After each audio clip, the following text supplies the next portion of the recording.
Hey everybody, great to have you back here in the fish tank. It's time for our monthly Minion Masters Meta Review. Now, the process here is just constantly looking at the leaderboard, keeping a track of that, and then based on that data, we have a look at see what's the most popular out there in terms of Masters, in terms of cards, in terms of decks.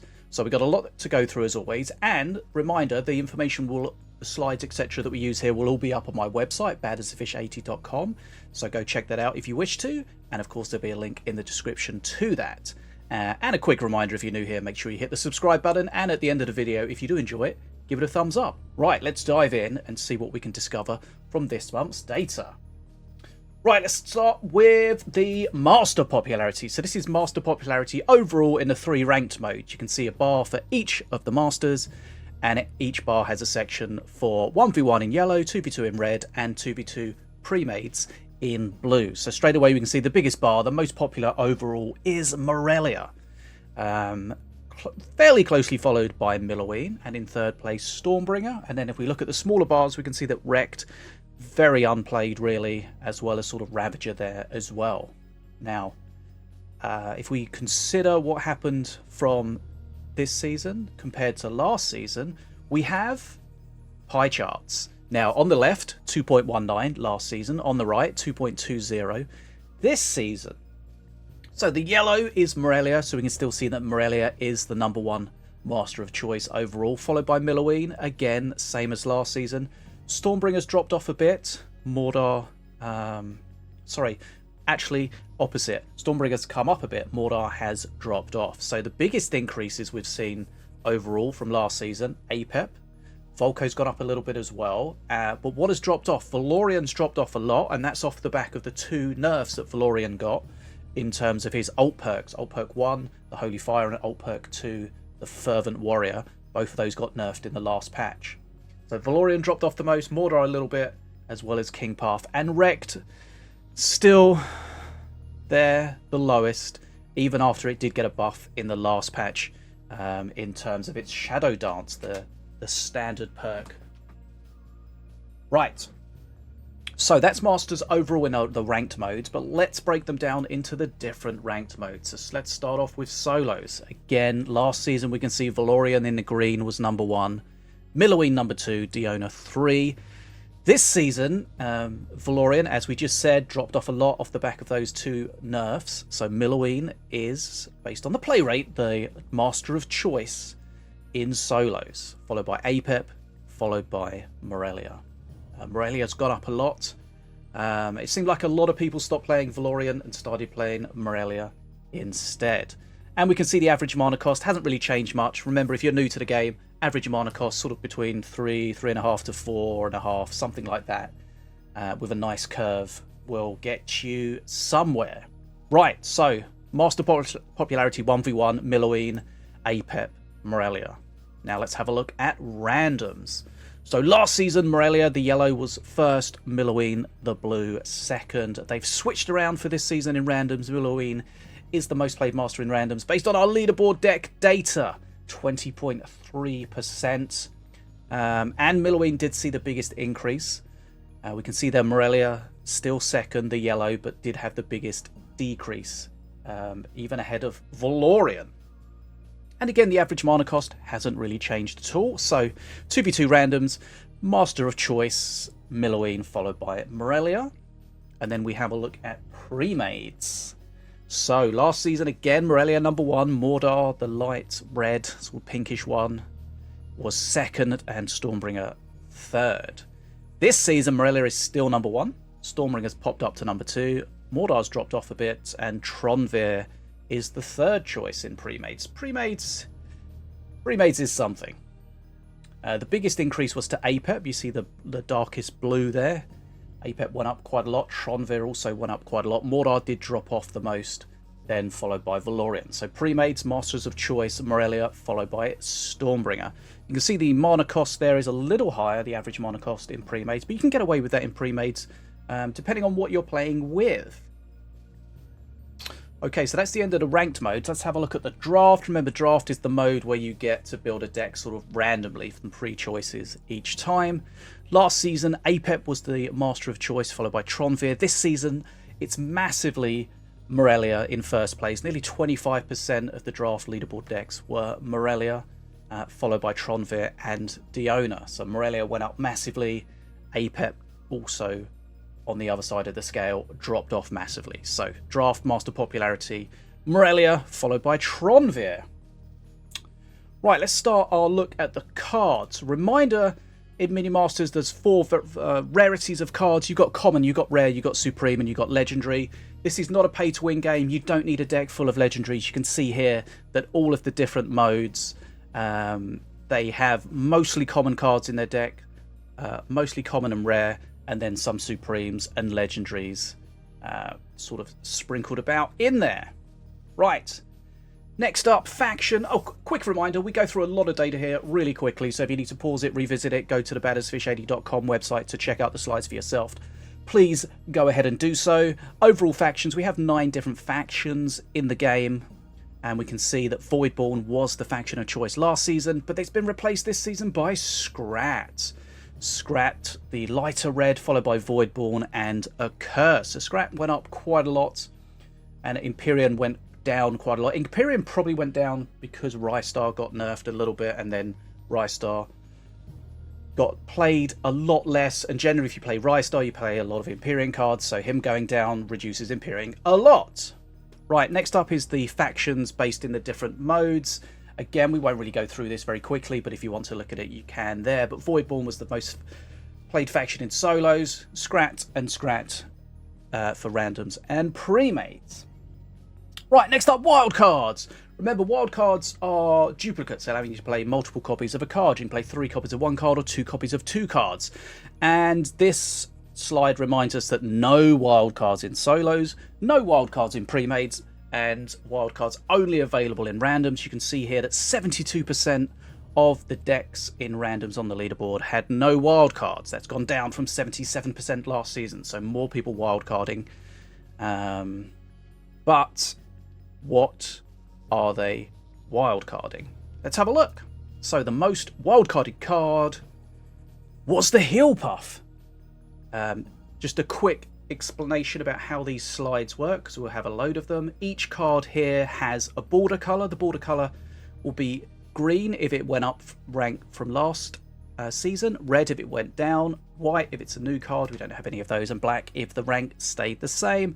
Also, each card, for example, the Heal Puff, has 2 numbers. The top left number is its current rank, which is first, and the top right number is the previous rank from last season, which in the Heal Puff's case was 13. So we can see Heal Puff is the choice wild card, followed by Infiltration. Remember, Infiltration did get that buff in the last patch where they have Rush. The Marines have Rush, which means that they don't have that summoning sickness when they spawn, so they're instantly locked onto a target and attacking. So they went up from the 90th most wildcarded card to the 2nd. Now we see Shen dropping off slightly down to 3rd. The Rockin' Roller gone up quite significantly from 21st to 4th. And the Shock Rock, which was the most wildcarded card last season, dropping off from 1st to 5th. Right, so those are the most wildcarded cards, but let's just look at the cards in general. So these are the top cards in the ranked modes, so solo, randoms, pre-mates, overall. So the top card, which is the Scrat Horde, up from 2nd, up to 1st. Might need a nerf, depends on the win rate of it, but remember it did get buffed a few seasons ago where you get 10 of them instead of 8, so very good value from the Scrats there. So the most popular card, the Scrat Horde, followed by the Heal Puff, then followed by Skeleton Crew. Skeleton Crew getting knocked off the top. It's been number 1 for a long time, dropping down now to 3rd, but still a very heavily played card. We can see Blast Monster there, still in 4th place, and the Cleaver's got up from 9th to 6th. So you can see here a lot of basic cards being the most popular cards, and in fact when we talk about the different rarities, these top 27 cards, only 3 of these are legendary compared to 14 of them being common. So it's a real eye-opener for people that think that the legendary cards are the be-all and the end-all. They're cool, of course, but you don't need a deck full of them. So the biggest increase was the Cleaver, followed closely by the Scrat Horde. And the biggest decrease, as we alluded to it earlier with the drop-off of the Empyrean cards, was High Marshal Rystar. Got a small nerf in the case, I just had one of those legions removed from it, but that was enough to stop a lot of people playing him. And as mentioned, that then has a knock-on with a lot of the other Empyrean cards that you would have played with him. Right, so another thing that always blows my mind, every single card in the game, there's 295 of them, was seen on the leaderboard at least once, which I always think is really cool. But of course, there was one card that was used less than the others. Take a moment, think about it, pause the video, look for the pinned comment that I've probably forgotten to do, and let me know, what do you think is the least used card out of all 295 of them from the overall leaderboards? Right, pause the video, go do it now, and you're back.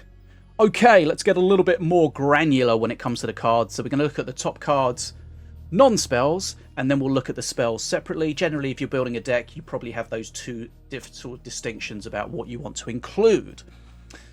So we're going to break this down. You can see we've got the 3 different game modes here as well, solos, randoms, and pre-mades, and a lot of familiar faces in all of them. We can see the Scrat Horde is in all of them. We've got the Hill Puff in all of them.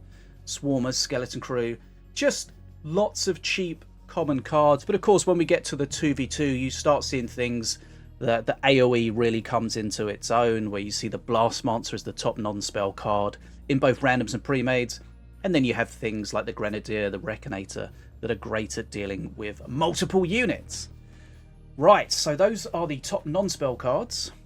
And of course, the other side of that is the top spells. So we can see in solos, Bridge Buddies, top spell. Iron Grenade is up from 12th into 2nd. Very, very strong at the moment. It's likely to get a nerf in the next patch. Just to do a little bit more damage, I think.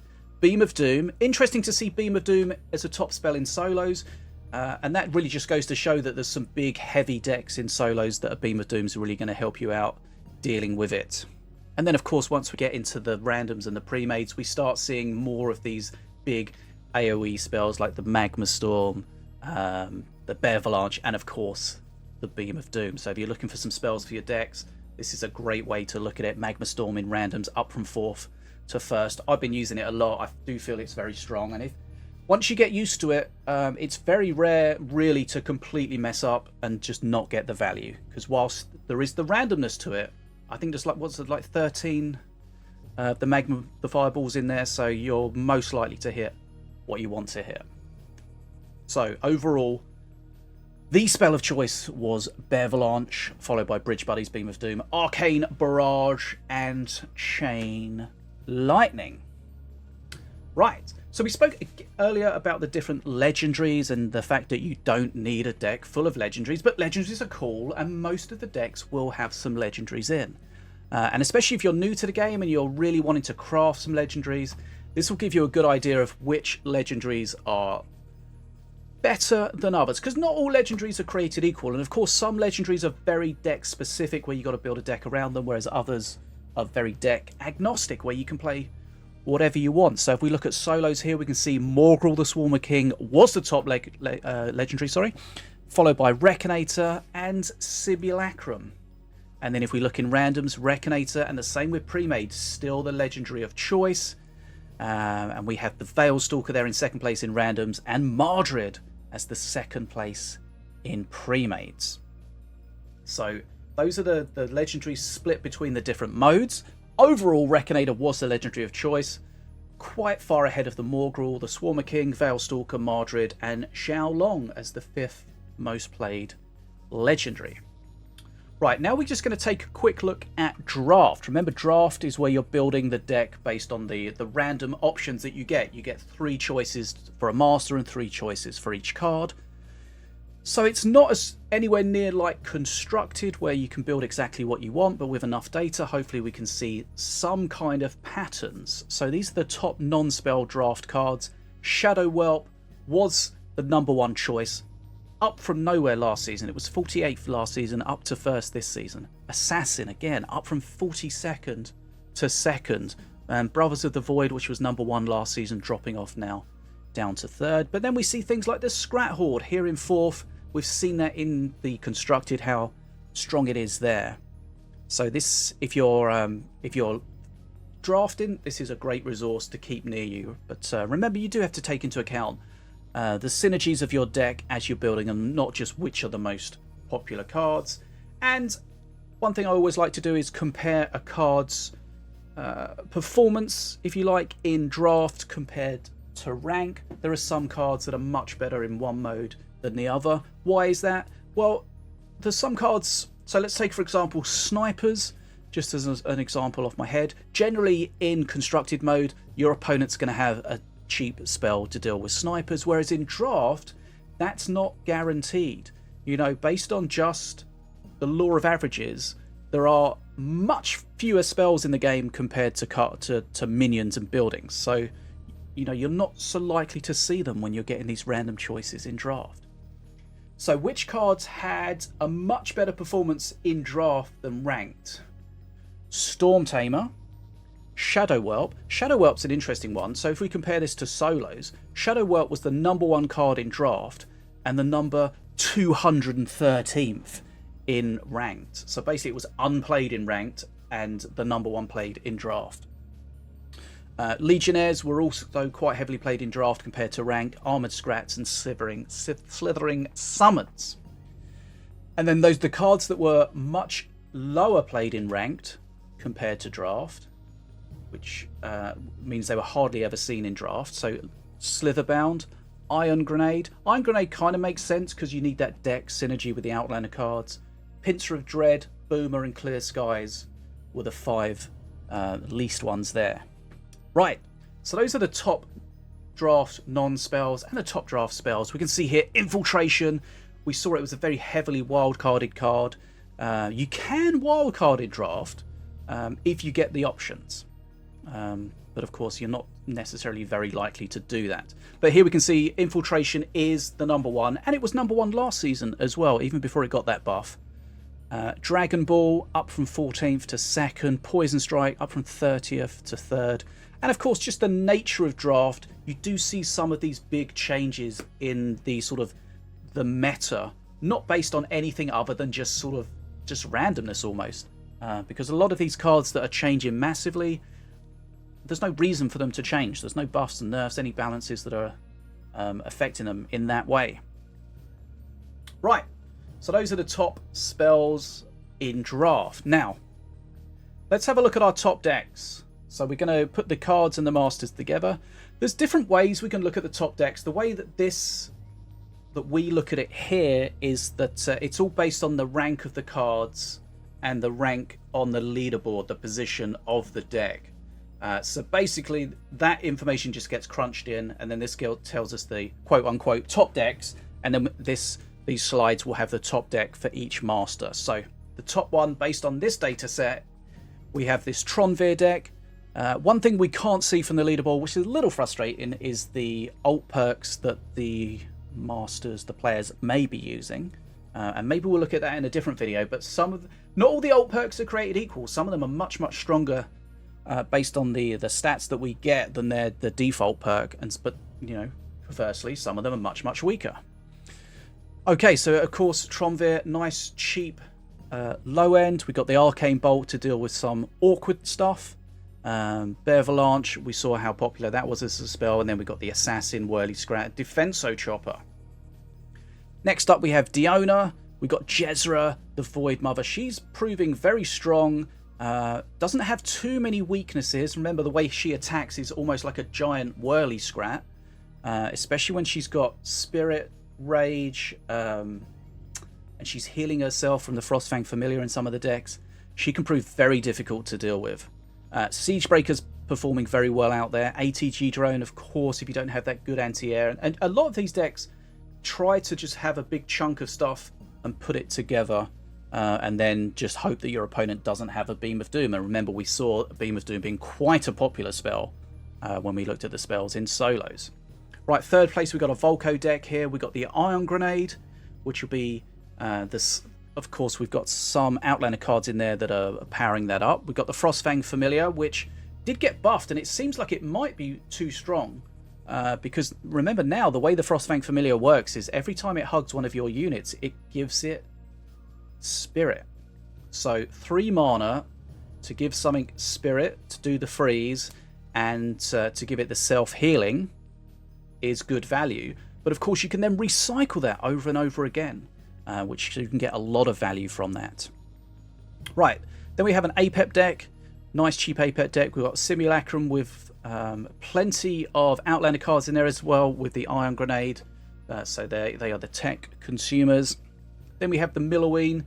Might be using the Milloween deck. This might be to deal with some of the other decks that we're seeing on here, because of course these players will play against each other.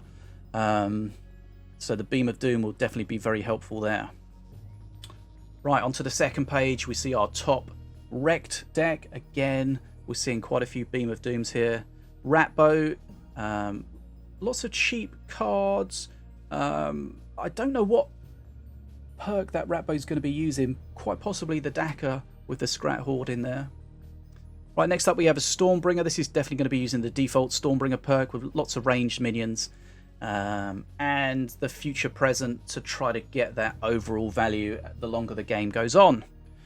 Setsu, interesting deck here with Setsu. We got the Troubadour, which is going to, of course, be trouble to deal with, but it's got some spells to support it in the form of, we've got Morgul's Mark, which remember that will put taunt on an enemy minion, which will force the Troubadour to attack it. We've also got Combustion as well, so the idea is to get lots of stuff attacking the Troubadour and then combust it and shred everything. It is a Setsu deck, probably using the default perk since there's a bunch of cheap spells in there. Right, now we have the first Morelia deck that we come across. This is an Empyrean deck. You can see we've got the Brothers of the Light there.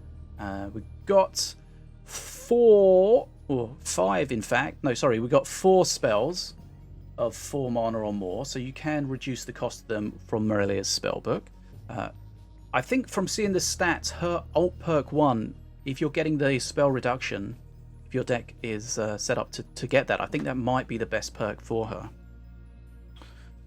Okay, then we see a King Puff deck. We've seen some really good King Puff plays for Mirog, I think, with the Ghost and the Bridge Switch.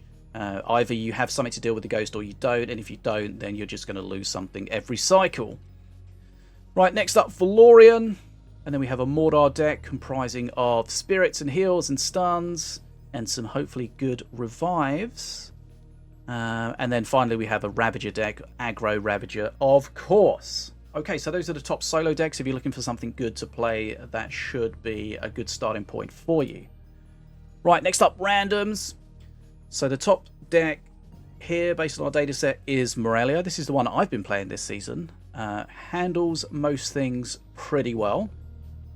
Then we have a Diona deck, very similar sort of thing. Cheap low end, bit of DPS at the end. Rock'n'Roller is the big clear. And Rock'n'Roller can really get out of control in the late games. You can get so much value if you get to Mana Frenzy and you're just constantly just shredding with that. That can be a win condition on its own. So very similar decks at the top here. Milloween, a few extra spells sprinkled in there.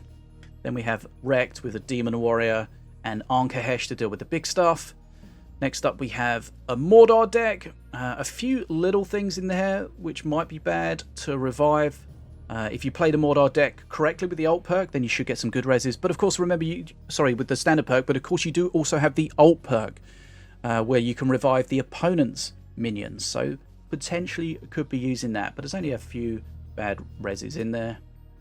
Right, then we have a Volko deck. Chief Icebreaker Bolf as the top end there. Cheap lower end as always, with a sprinkling of spells. Seeing Hypnotize. One thing I don't like about Hypnotize is how it's unreliable. You can't know, unless there's just 2 things in there, what's going to attack what. So sometimes you get exactly what you want, sometimes you get not quite what you want, and sometimes you get absolutely nothing from it. Right, next up we have Stormbringer. It's going to be the default perk with lots of ranged minions. Valorian, I think we saw a similar deck to this, but just with a different master. King Puff, of course, lots of Horde to generate those Night Puffs at perk 3. Tronvir, similar thing as we've seen before. And then we have Apep. Ravager with some spirit stuff in there. Setsu with not really the sort of spells that you would expect in a standard Setsu. So could be the alt perk Setsu with the air support. And then we have Ratbo, which Ratbo's not seeing much play at all. It's not too much Horde here, so probably the squeak attack from Ratbo. And then when we switch to pre-mades, of course, you've got to take into account that sometimes the decks are made with specific decks to go with them. So Tromvir here, similar to what we've seen in randoms. Again, Diona with that big rock and roller clear. Milloween with the sprinkling of spells. Arcane Bolt there to deal with the awkward stuff. Setsu, plenty of spells there. So that's going to be the default Setsu perk. And then Apep, similar to what we've seen before. Lots of DPS, lots of big clear. And then next up, Morelia, similar as before. A lot of these decks got lots of cards in common. And we Stormbringer with plenty of ranged minions. That's going to be default Stormbringer perk. Mordar looks like normal perk Mordar. Plenty of good revives there. King Puff, lots of Horde as you expect. Plus the top end to deal with the annoying stuff. Volko with Mardred. You see here the Mardred, the healer, the Spirit Mancer. You can see the kind of push they're trying to put together there. And that's where the Magma Storm comes in massively. But of course, they might be playing with someone that has a black hole. Who knows? And then closing out the pre-made decks, we have a Ravager deck here. Followed by Valorian. Same sort of thing for Ratbo. And last, and probably least, we have Wrecked with the Iron Grenade. So plenty of Outlander cards in there. Right. So that is pretty much everything that I want to cover in detail. The next section we're just going to go through very quickly. So again, if you want to pause the video, whatever, to look at that. Or as I mentioned, probably about 8 times so far, you can go to badasfish80.com and you can check out all of the slides there at your leisure. Right, so let's dive back in and let's go through this. So these are the top cards overall. So this is kind of the sort of stuff we've seen already, but just in a little bit more detail. Because remember, we had those slides with all 3 modes on. This is basically extrapolating that to each mode to be its own slide. Right, so top cards in solos, top non-spells in solos, top spells in solos, and top legendaries in solos. And of course, we'll have that for the other modes as well. So top cards overall in randoms, top cards non-spells in randoms, top cards that are spells in randoms, top legendaries in randoms, and then we'll have a look at the pre-mades. So top cards in pre-mades, top cards non-spells in pre-mades, top legendaries in pre-mades. Sorry, I got that wrong, but that was spells. This is legendaries. Top legendaries in pre-mades. Right, me again. Okay, one section to go. Now what we're going to do is break down the top cards and stuff per master. So if you're looking to build a specific kind of deck or for a specific master, this will be good for you. There's a lot to go through. Let's dive in. Right, starting off with Apep. So solos Apep, randoms Apep, and pre-mades Apep. Next up we have Diona in solos, Diona in randoms, Diona in pre-mades. Right, top cards for King Puff in solos, King Puff in randoms, King Puff in pre-mades, and now we have Milloween in solos, randoms, pre-mades, and Mordar in solos, Mordar in randoms, Mordar in pre-mades. Next up it's Morelia, solos, randoms, pre-mades, followed by Wrecked in solos, randoms, pre-mades. Now we have Ratbo in solos, Ratbo in randoms, Ratbo in pre-mades. And now we have Ravager in solos, Ravager in randoms, Ravager in pre-mades. Now Setsu, solos, randoms, pre-mades. Stormbringer in solos, randoms, pre-mades. Tronvir in solos, Tronvir in randoms. Tronvir in pre-mades. Nearly there. Valorian in solos. Valorian in randoms. Valorian in pre-mades. Volco in solos. Volco in randoms. And Volco in pre-mades. Guys, we did it. Thank you so much if you spent all of this time with me. We went through a lot and hopefully it was useful to you. As I said at the start, if we get to the end and you enjoyed the video, give it a thumbs up. A lot of time and effort does go into this, so if you do enjoy it, a thumbs up will put a smile on my face. Let me know in the comments what do you think. And of course, if you're new here, make sure you hit that subscribe button to stay up to date with all things Minion Masters related. My name's Bad as a Fish, and as always, this is an awkward wave.